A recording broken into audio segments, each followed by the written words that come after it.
So, welcome. Thanks very much for coming. I'm Kirsten. I work at the III. Welcome to those of you who are here, to those of you who are on. Today, we're absolutely delighted to have Kirsten Sehnbruch, who is a distinguished policy fellow of our own at the III. He leads work on the quality of employment and the link between that and capabilities. So over to her, I think I'm always supposed to say there'll be time at the end for questions, but you may or may not want to take some during the talk. I leave that up to you. Okay, thank you very much. Lovely to be here, and I'm going to get right to it because we've got quite a lot of slides. Just before I want to start, I would like to point out that Mauricio, who is sort of hiding in the back there, is one of the co-authors.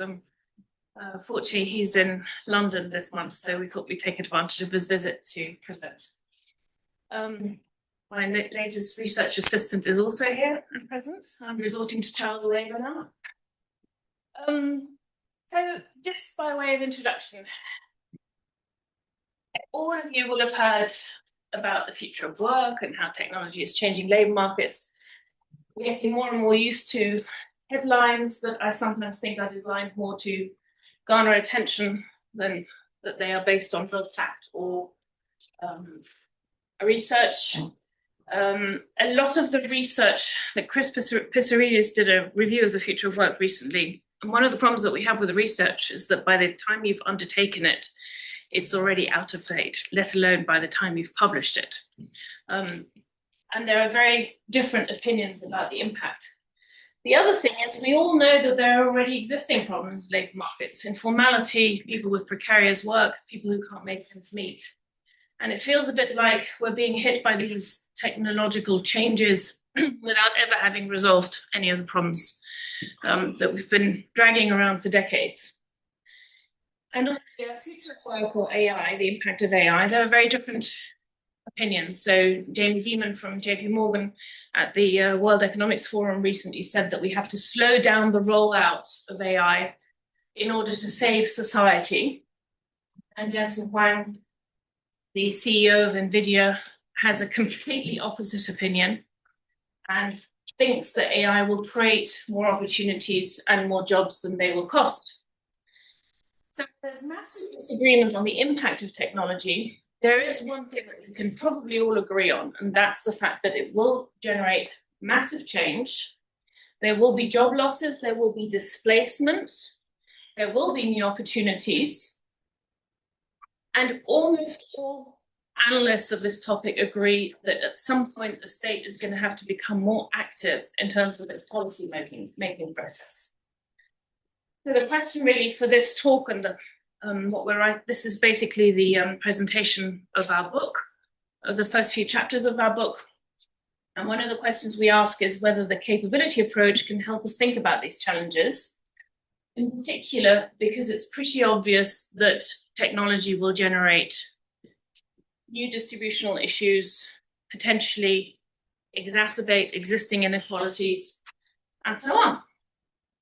So this is basically what we're thinking about as we're writing our chapters. At the moment, our starting point really is that we tend to rely on market mechanisms to distribute the quantity and the quality of goods. And the role of governments is really that of, a supporter, an insurer, a mediator, etc. And the question is, what will governments have to do in the future to help mitigate the impact of AI on some segments of the labour market? One of the problems in this constellation of how we're thinking about this topic is that most of the impact is going to be global. Our labour markets are increasingly global, but the way we tend to think about labour markets is from very much a local perspective. From our research, we know that there's quite a bit of convergence going on between advanced and developing countries. And for developing countries, of course, the question of welfare states and whether they are going to be able to build them up or whether the existing social protection systems are going to be sustainable, that's particularly pertinent. But I would argue that that's also a big question in advanced economies. So we've already experienced a lot of fragmentation of employment relationships. So precarious contracts, outsourcing, an increasing share of self-employment. In developing countries, we've got a high degree of informality. 61% of the global workforce is informal. And what developing countries are experiencing is that technology can, and globalization in general, has often undermined their formal sector and made employment relationships in the formal sector more precarious, and their social security systems or social protection systems, whatever shape or form they're in, tend to rely on this formal sector to be built up. But also in advanced economies, we're seeing an increased proportion of informal work, precarious work, and so on. And that does undermine the sustainability of our welfare states. One of the other big questions is whether tripartite industrial relation systems will survive. So we'll come to all of these.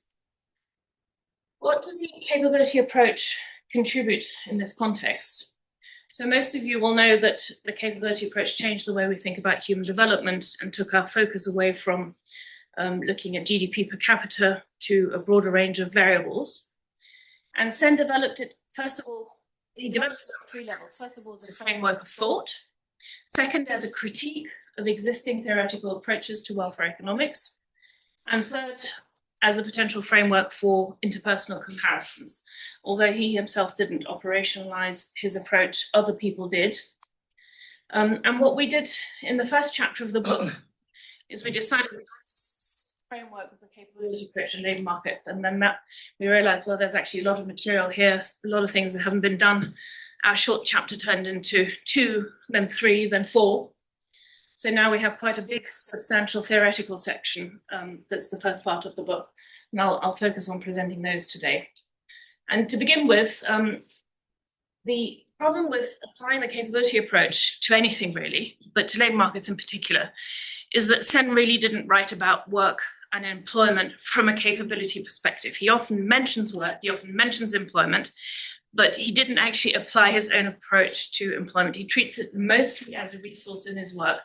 And what we did, I'm not going to go through all of these details, but what we did is we literally went through his entire body of work and picked out all the instances where he talks about employment, and then pieced this into his capability approach and constructed a framework.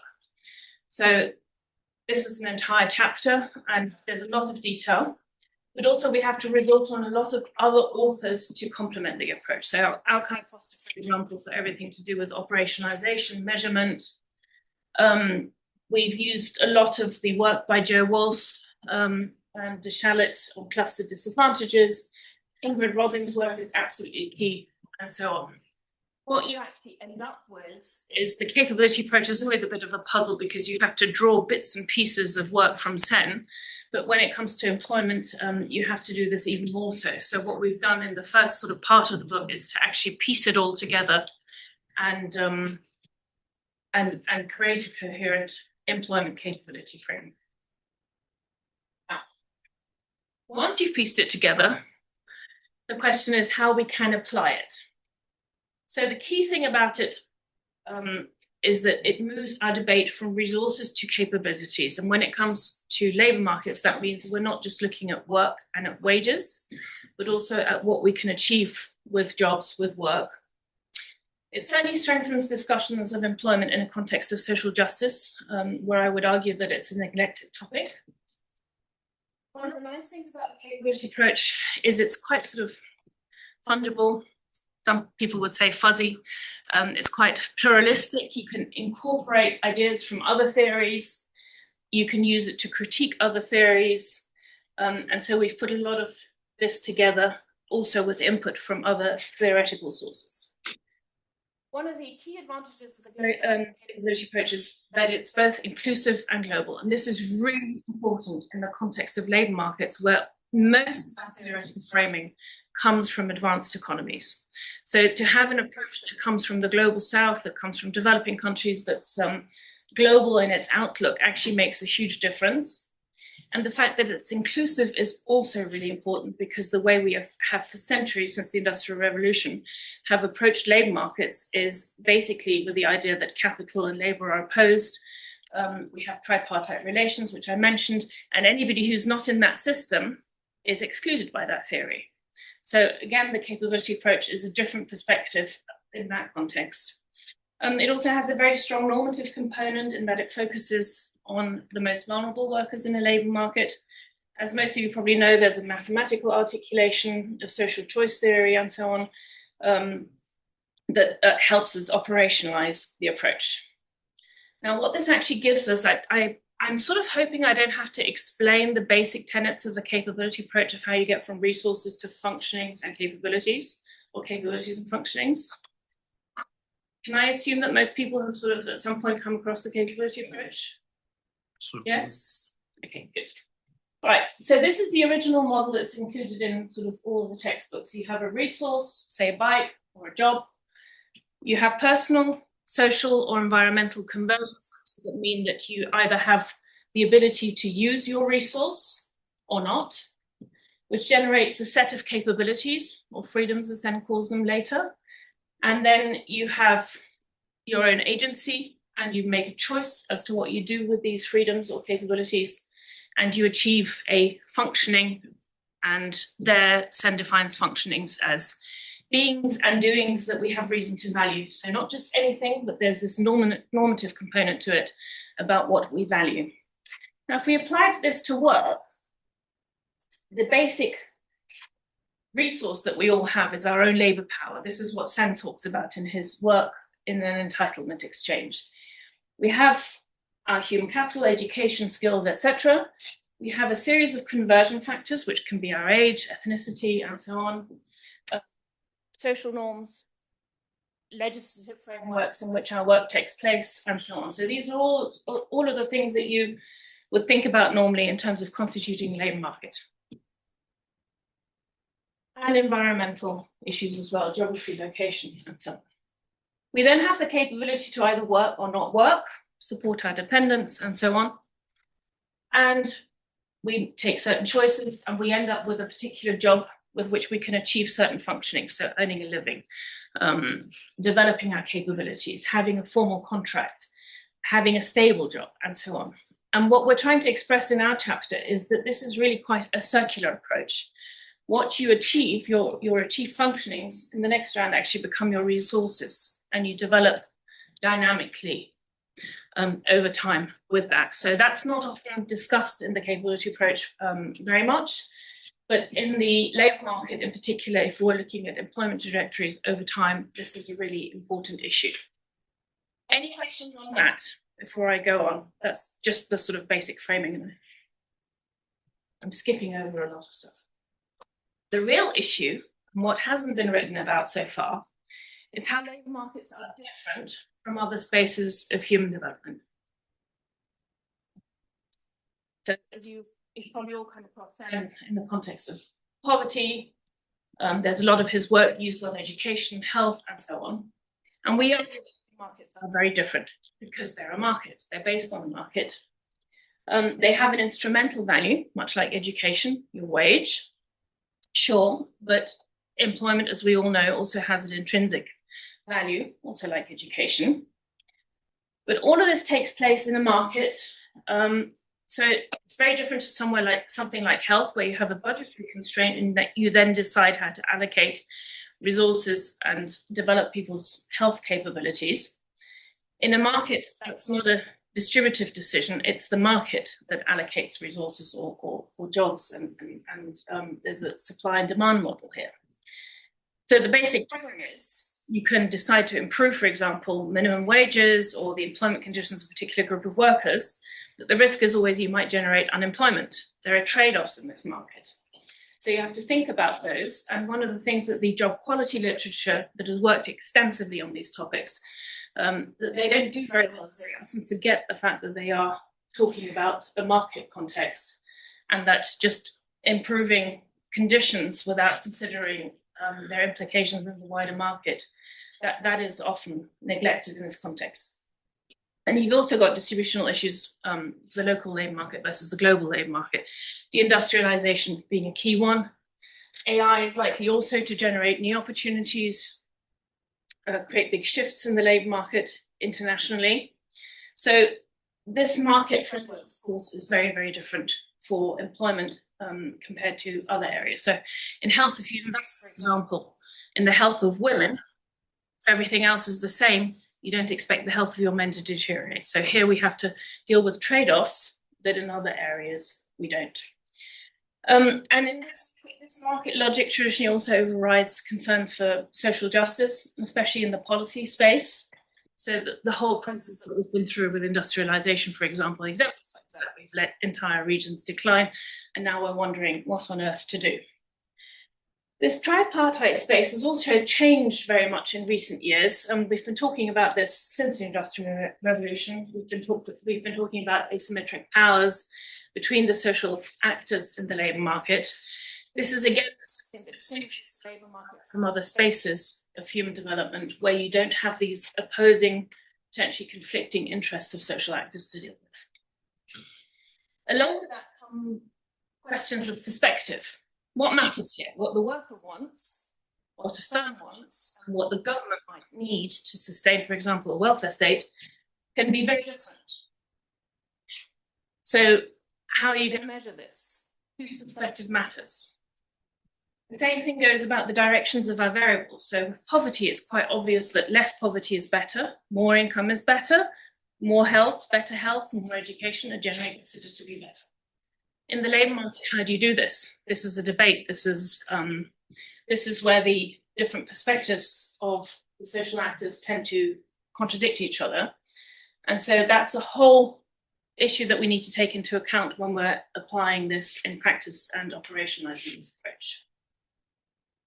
The conventions and the preferences in the labour market are also arguably more important, because they define the market that we're working in, for example, legislation.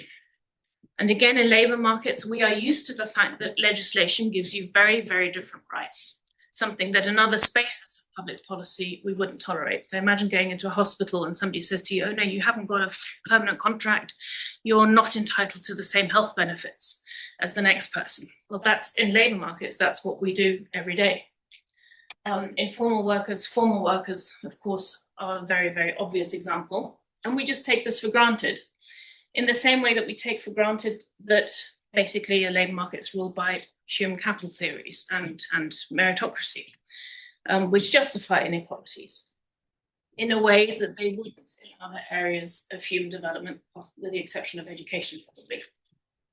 And then the additional problem that labour markets really are the foundation of our social contract. So in the UK, it's just over 60% of tax revenue that comes from employment, income taxes, taxes generated by work and VAT consumption, etc.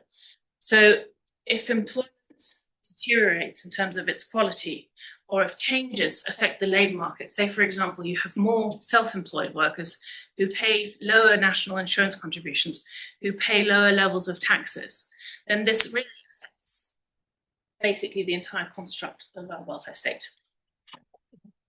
These differences make the labour market a very different game compared to other areas which has been applied to. And what we do in our next step is we're taking some basic building blocks of labour market theories, economic theories, and others, of which we know they don't work because we have a ton of empirical evidence that shows that this is questionable, that is questionable, and then you apply this policy, but it didn't really have the impact that we expected, and so on. There is so much research now that shows that the basic building blocks of our theory for labour markets don't really work, or work under constraints, or work differently than we expected. It's very difficult to sort of extract from this a different approach, a new approach. In fact, I would argue that with labour markets at the moment, there is no real theoretical approach that really takes account of all of these issues.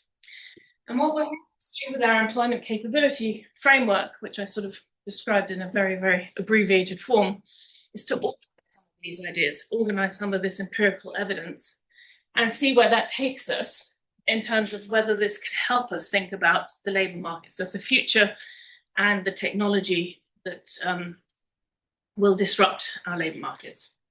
So the second level, as I mentioned at the beginning, is Sen constructed his framework in order to critique other approaches. In his case, it was mostly welfare economics. We're actually saying we do need to critique, but we also need to incorporate and integrate other theoretical components from other approaches, from other disciplines, for example, that will help us think about capabilities. And this is where the fungible nature of the capability approach, I prefer that word to fuzzy, comes in. So if you think about our classical, neoclassical labour market theories that we use to think about labour markets, and that are particularly influential in how we construct policies.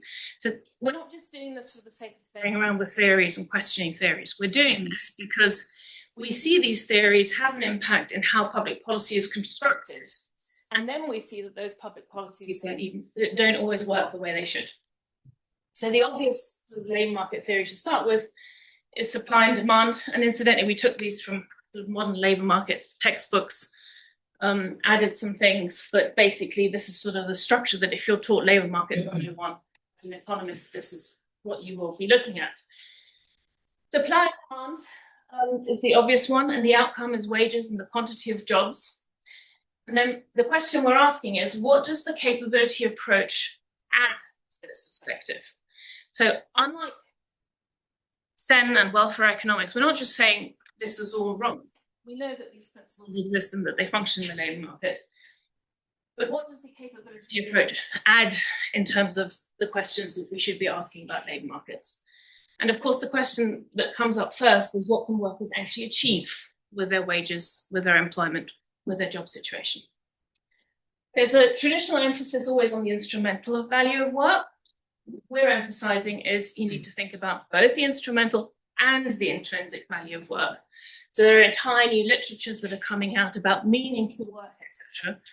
I'm not sure how applicable they are in the global south, but there's an increasing amount of thought going into the intrinsic value of work, especially beyond economics.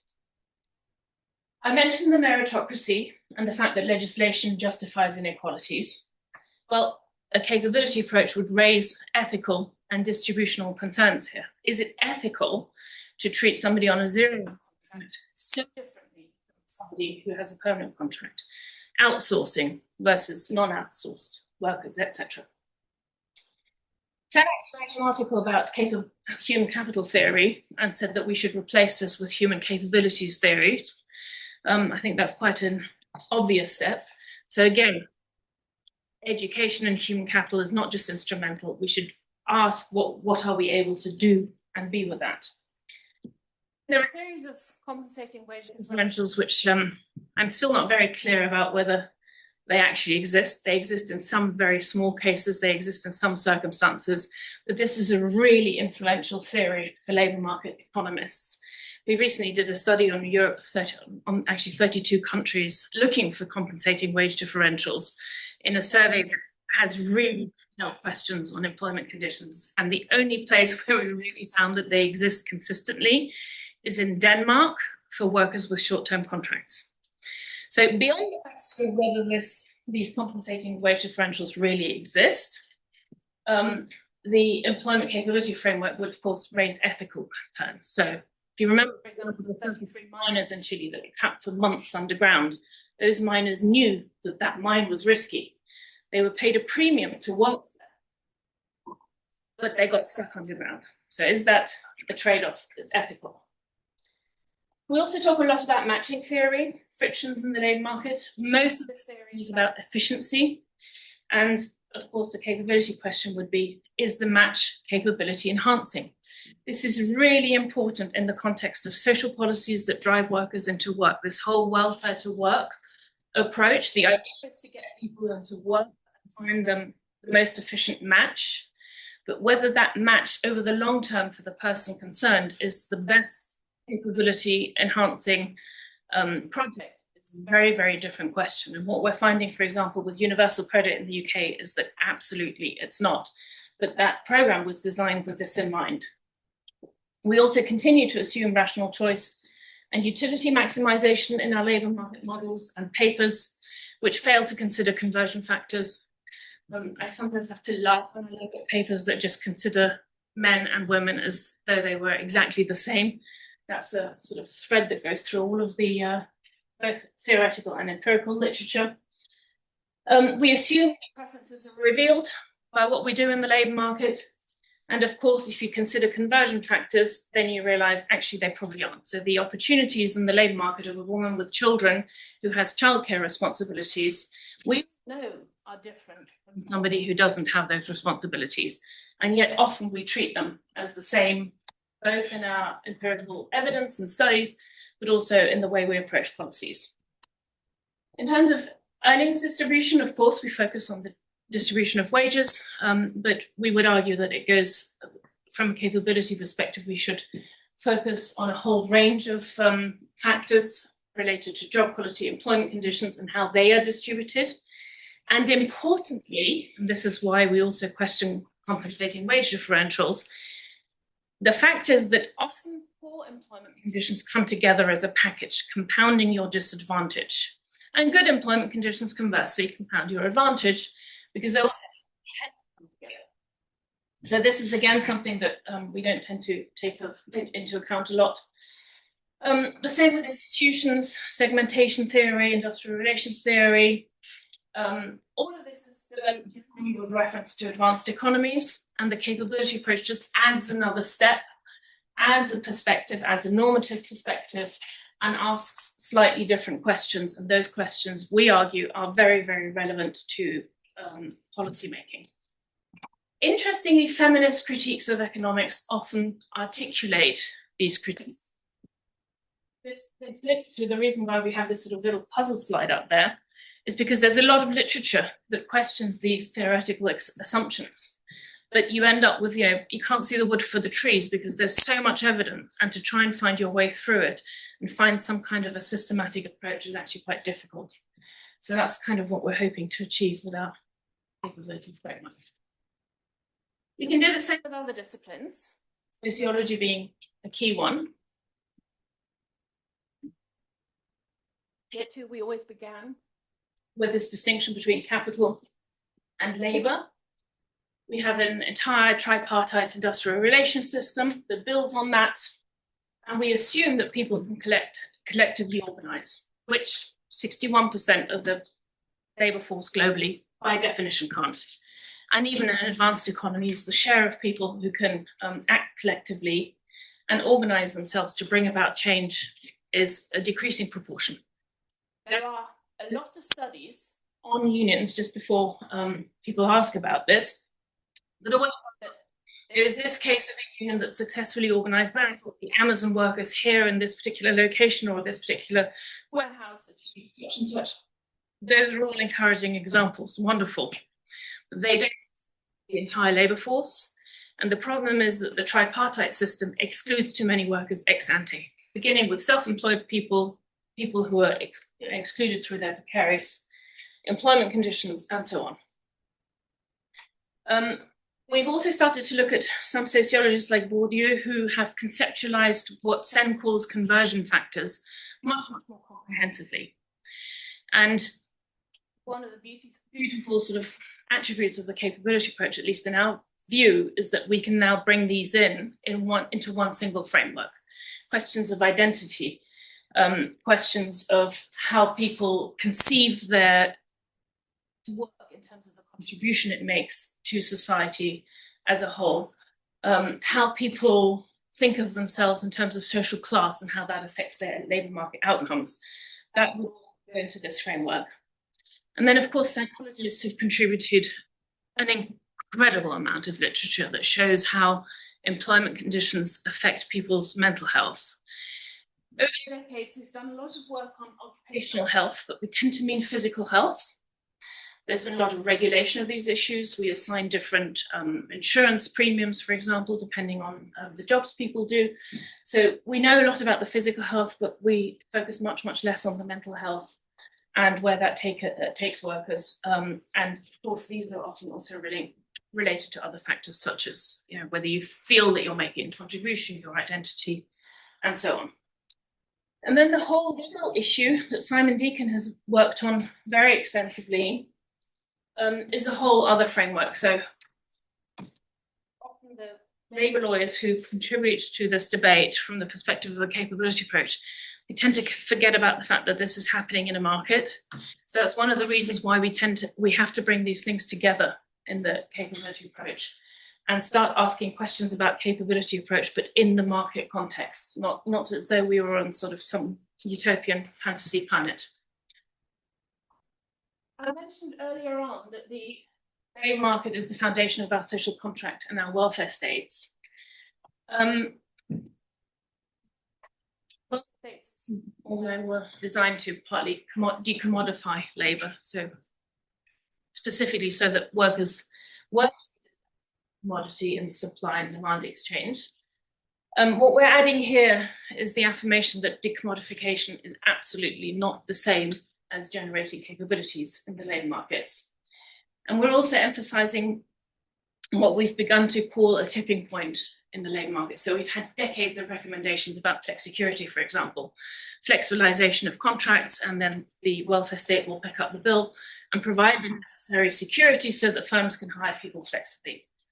Well, there's a tipping point to that. So once too many workers in the labour market have precarious employment relationships or contribute less to the social system, to the welfare state, then it becomes very difficult to sustain this, because on the one hand, they're paying less in, and you also need to pay out more to sustain them. So for example, in the UK, if you look at universal credit, a very high proportion of almost 40% of people receiving universal credit are actually in work. And we're supporting them with universal credit in order to sustain often very precarious employment situations. And of course, these are the people who are contributing almost nothing in terms of, they tend to be under the tax brackets, etc. And so that's a very costly arrangement when it comes to a certain proportion of the labour market. And developing countries can actually teach us this. We don't think about this in the context of advanced economies. I recently had a conversation with one of the ministers in the government. They were basically saying, oh, well, as long as they contribute more to the labour market by working more hours and their participation rates are increasing, then we're not worried about that. Well, we've got the impact of technology coming up, so maybe it is time to start thinking about this and how that technology will change our working relationships and whether it will help us sustain our existing welfare state. I'm going to move on because I think, I should come to the end of this part. The capability approach asks what workers can do and achieve, rather than just what they earn and whether they're employed. That's on its own is already quite a big shift. If you think about that from a policy-making perspective, governments tend to worry about the unemployment rate. Like this morning, for example, it ticked up by 0.1%, and it's generating headlines. And it's still at a very low level. But there are things going on in the labour market with unemployment, I agree, especially for young people. Replacing wages, for example, if you wanted to operationalize this with a dynamic multi-dimensional measure that takes into account the joint distributions, the cluster disadvantages, I think that's really important in this context. I've stopped believing in compensating wage differentials after all the efforts, the evidence that we have seen. However, I can tell you that the opposite happens. They've done a recent study published actually in the American Economic Review on job quality that shows that if you factor in the employment conditions and monetize them and add that to the inequality of wages, then your inequality is exacerbated. So what tends to happen is that poor employment conditions exacerbate inequalities. I think one of the most important contributions that we can make is the fact that we have to discuss these things openly. Alan Manning did a very interesting series of lectures on his new book. And last night he was talking about the fact that we're just not explicit and open in discussing these things. So when we introduce legislation, for example, that makes a particular employment relationship more precarious, we do that because we think otherwise unemployment will go up. Or if we reverse that change, we fear that unemployment will go down. If we increase minimum wages, the same thing. There's always a debate about whether that's going to have an impact on unemployment. But we don't actually phrase this in terms of distribution. What is the government doing here? It's distributing the quantity of jobs and the quality of jobs. And if we think about this in terms of the capabilities, that means we also have to sort of be explicit about the fact that we're contributing capabilities. Now, I think pretty much everyone in the room has been to presentations where I've talked about interpersonal comparisons presenting an indicator of job quality. So I didn't really want to have to go into that now, but just to say that we've developed methods that conceptualize and measure job quality. The literature on job quality and capabilities isn't very well connected. So there are a lot of people who say, I use the capability approach to frame my debate on job quality, but then really they don't flesh it out very much, and they sort of use a very superficial summary of the capability approach to argue their case for job quality. So actually what we're trying to do in this book also is to give this a bit more of a theoretical context and do this a bit more comprehensively. The wonderful thing about the capability approach, of course, is that if you wanted to measure capabilities and functionings, you're incorporating a huge range of variables on which we then don't have data. So when it comes to operationalizing this, you're sort of opening out the picture and then you're coming and you're closing it down again, which is a data problem. So definitely we need to generate better data, but also to operationalize these indicators, you can't actually include vast quantities of indicators as some international institutions have attempted to do. The other thing I really want to emphasize is I think we do need to focus on individual jobs or employment situations, not on people and everything at the same time. So the institutions such as the ILO, they've often thrown everything into the same bucket: personal characteristics, legislation, access to unions and collective bargaining, plus all the job characteristics. That doesn't really work. It just creates a terrible mess when it comes to actually identifying causality and cause and consequence in what's going on with regard to job quality.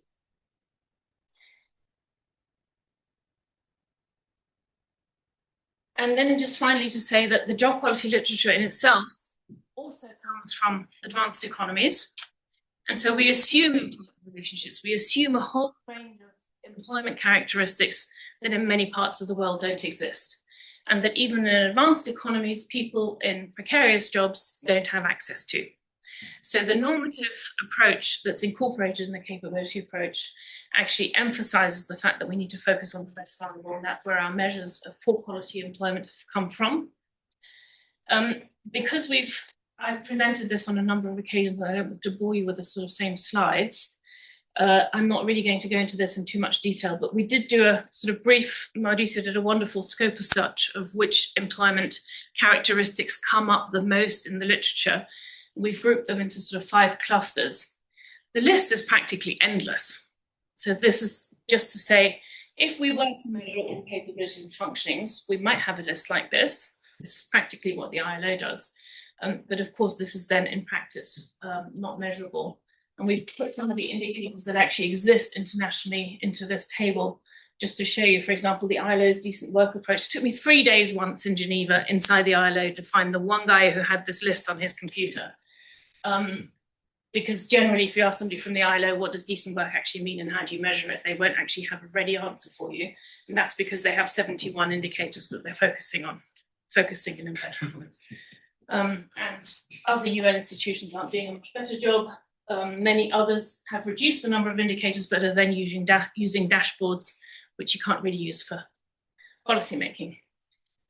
This is the framework that I've presented before. You can put variables into an index. You can measure how many workers are deprived at a national level, at a population subgroup level. I'm not going to go into that now. That's just to show you that this work exists. It's all been published, etc. The cluster disadvantages are really important. So these are the people in the red part of the bar who are income deprived. And then these are people who are income deprived plus other employment conditions that are of poor quality and more conditions. So the higher up you go, the more intensely you're deprived. And then this top light bar here are people who are deprived in employment conditions, but not in income. So there's not a straightforward overlap between income deprivation and poor quality employment. First of all, that's one.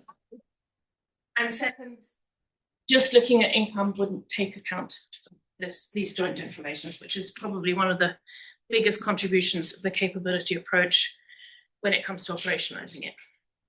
So conclusions for the future of work. In our book, we talk about a lady called Mercy, who sits in front of a computer all day as a content moderator for a company called Sana that moderates content for Facebook. She spends all day looking at the most horrific videos. She's got 55 seconds to execute a ticket and flag something or remove it from the system if it's non-compliant. And what the researchers who met her found is that people who do these jobs, tend to be based in Kenya and Nairobi, are just being exposed to horrific images all day long with tremendously bad consequences for their mental health. Now, she's sitting in the global south country, working directly for a US employer. And we've used her case sort of to illustrate these levels and what this means in terms of policy and the various different issues that we should take into account in a capability approach. So, for example, if you took her case from an economic perspective, she's employed, it's good. She's earning more than the minimum wage, it's good. But all the other conditions aren't accounted for. And so therefore in our statistics, she doesn't come up as a problem.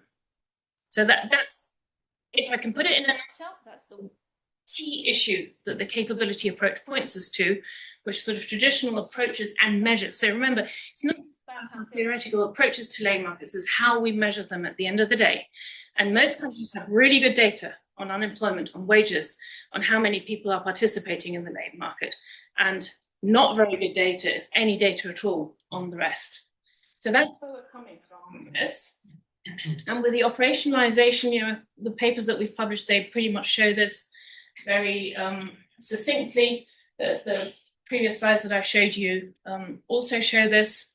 So I think the key step here is we need to take account of this in a policy making, especially because the future of work, new technologies can exacerbate the situation. So the key thing about the future of work is we don't know how this is going to play out. We don't know who's going to lose their job, who's going to be displaced, in which part of the distribution our work is going to be affected the most, and how. I can tell you now that certainly from a capability approach, a universal basic income or even a targeted basic income isn't going to be the solution to this, because it doesn't take into account the many other factors that are associated with employment and the things that we get from employment and from work that aren't accounted for in a wage. And in terms of policy approaches, I think we really do need to be explicit about the normative and the ethical choices that we make when we undertake policy. Now, I think the operational level is probably the sort of part where, even though some people might disagree with methodologies, but it's probably where we've done the most work, not just in terms of labour, but also in other areas. When it comes to thinking about policies and sort of the theoretical frameworks, I think that's where we have a lot more work to do. This question of balancing the interests of the economy, efficiency, the welfare state, that's something that we haven't really thought about. Until now, we've signalled to companies that they can be as flexible as they want to be, but we haven't really signalled the opposite, that employment rights matter and so on. We're not doing a very good job of levelling up. Coming to the end. Okay, good. Yeah, I can see you. There are a bunch of policies that the researchers on the future of work always emphasise: more investment in training, more investment in active labour policies, and so on and so forth. Those are all good measures individually. I wouldn't disagree with any of them, but they don't really amount to a coherent response. So saying, for example, we need to spend more on active labour market policies is not the same as saying we need a long life vocational training infrastructure that people can have access to in the same way that they have to higher education, with funding and with everything else. And this is something that we're not really talking about. We're just talking about resources and how we're going to allocate them going forwards in this context. And that's very, very difficult to do.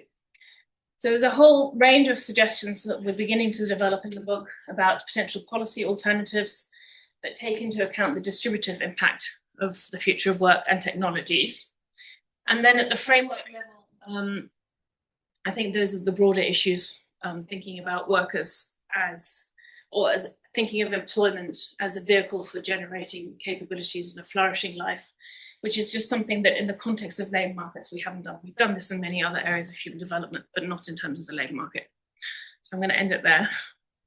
Sorry, I went a bit over.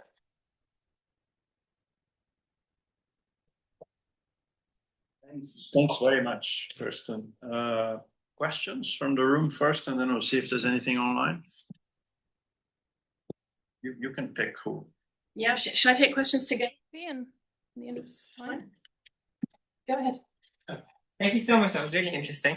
I was hoping that you could, if you can speak a little bit more towards the kind of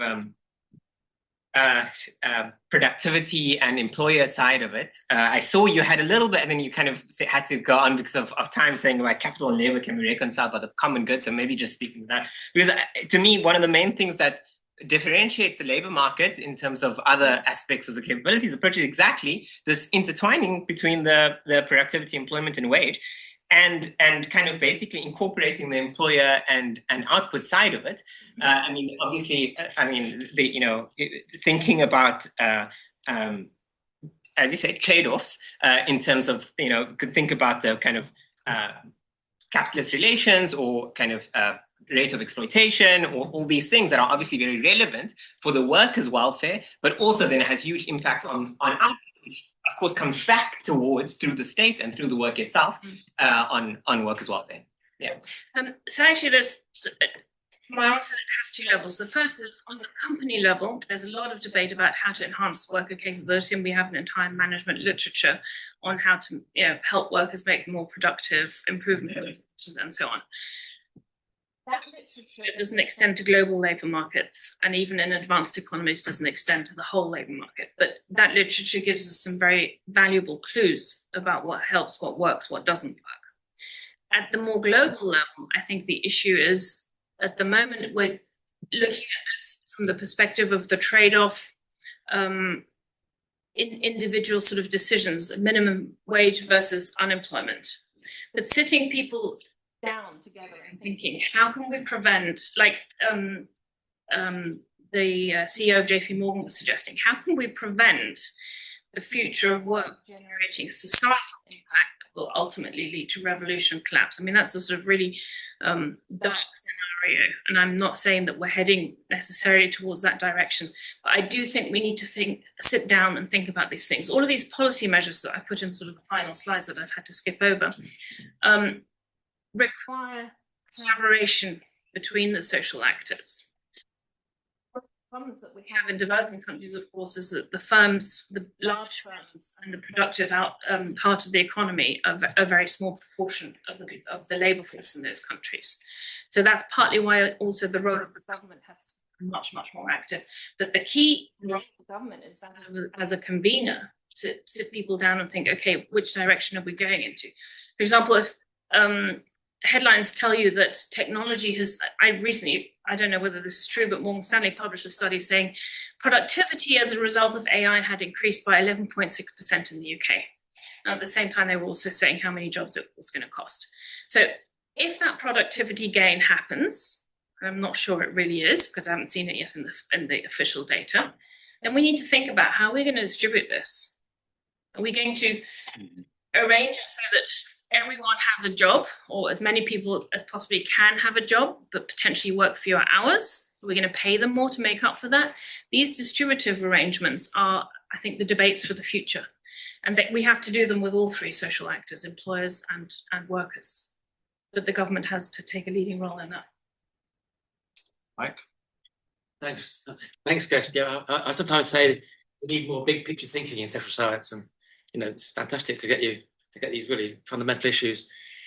I'm not an expert, so I really like the ambition of trying to think about employment and nature of work with this big picture theory, capability theory.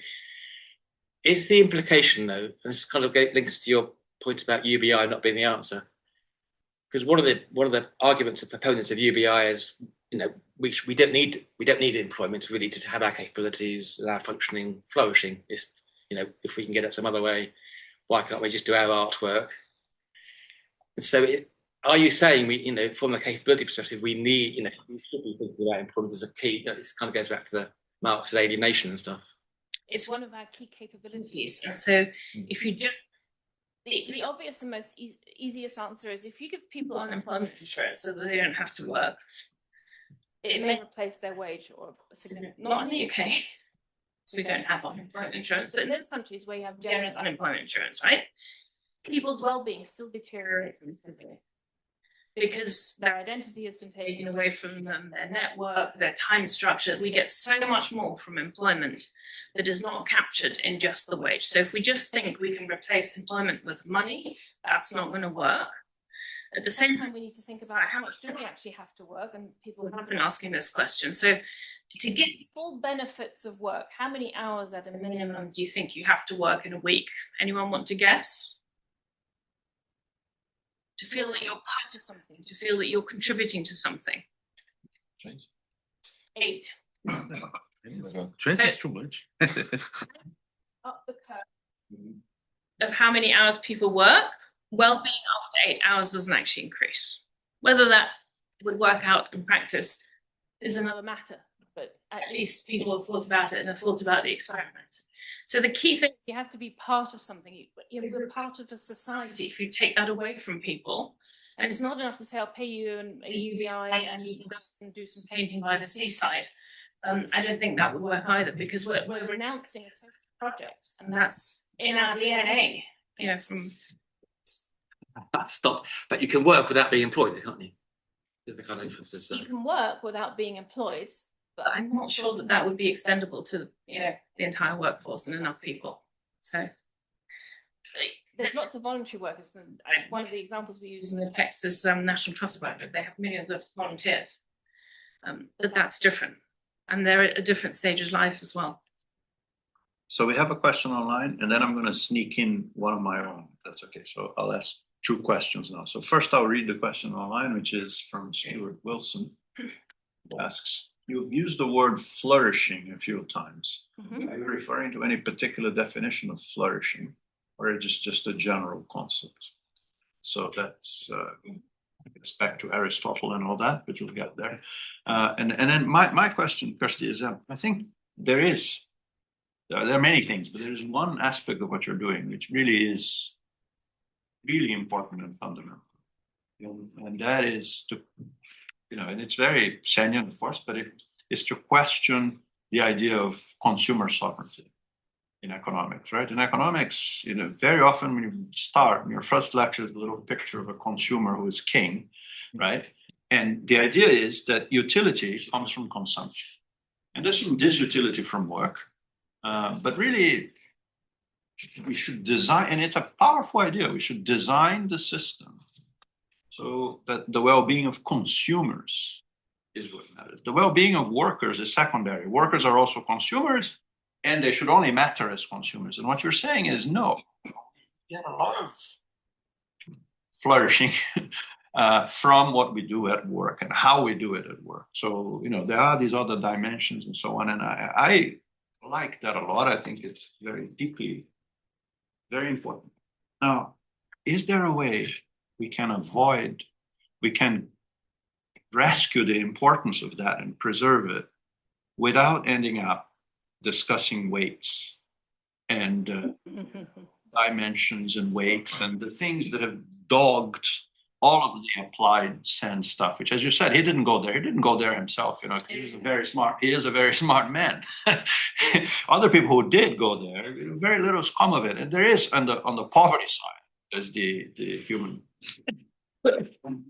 one, but even that is deeply contested. And you put up this 5 lists of things that matter, and immediately you're like, okay, please don't try to weight that or group it and so on. We don't. So can we preserve the importance of that thing without getting into all that? And just as one possibility, it occurs to me, is to use I was in a debate the other day with this session of this UN high-level group on well-being, blah, blah. And some of the people there are very big advocates of happiness and subjective well-being, right? The idea being, well, they aggregate it. You ask them about, say, in this case, job satisfaction. We don't need to worry about the weights. Let's just worry about that. Is that, I don't work in that area, but is that at all a way? No. So you can answer the flourishing question. I'll answer the flourishing question first. So City uses it in an Aristotelian sense. I'm using it in that context as well. There is an entire literature out there that, of course, measures well-being and flourishing and has definitions. I haven't really gone there because capabilities is quite a vague term as it is. And I'm trying to stick as closely as possible to the sort of SEN formulation and terminology. So yes, it can be defined in different ways. And a lot of the literature on job quality actually has been developed with a view towards well-being in mind. And that's also where your second question comes in. I don't think that we can avoid a discussion of weights. My solution to that is that that discussion has to be transparent, informed, and has to be generated through a consensus in some shape or form. And the issue there, of course, is you have these three perspectives that we discuss extensively in the book, and this can look very different from the perspective of employers, of unions, of governments, and this is why the ILO has never managed to achieve a measure.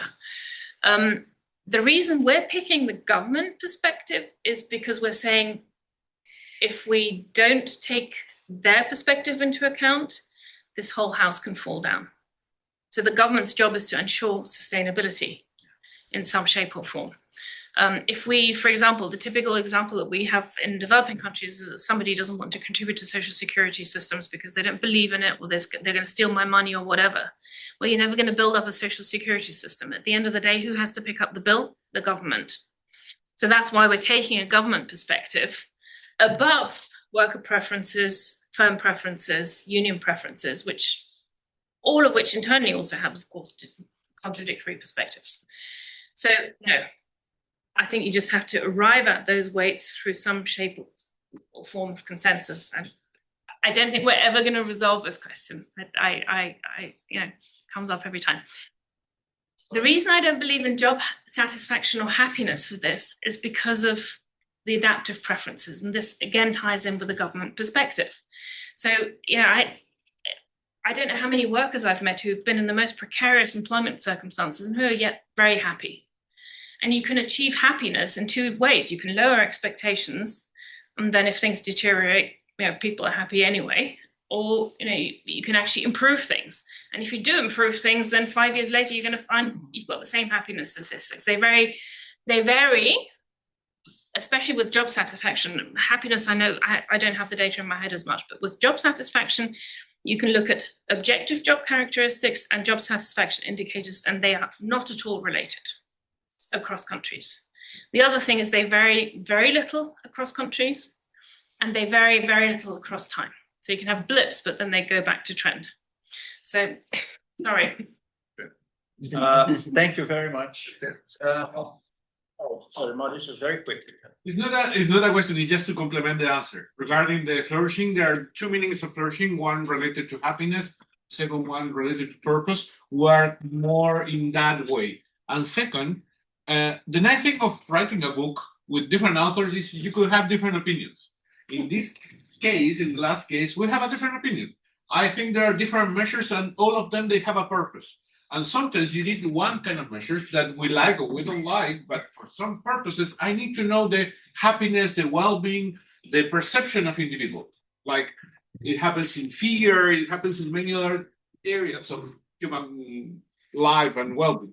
And in some cases, you need to have a cumulative kind of measure that allows you to compact different things of your life. So depending on the purpose, you will have different kind of measures that could serve for those who are building it. And that is what trying, or at least my part, what I'm trying to put in the paper. There is not a secret measure technique or methodology to solve all your questions. You need to decide. The important thing, and we agree on that, that decision should be informed, should be ruled by certain axioms, study will suggest, should be ruled by normative decisions that are based on the literature, the experience, or the evidence.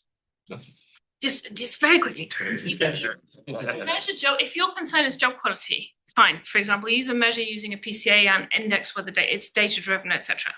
If you're looking at poor quality employment, then please don't. We've looked at these measures and we've looked at different types of weightings that come out of them.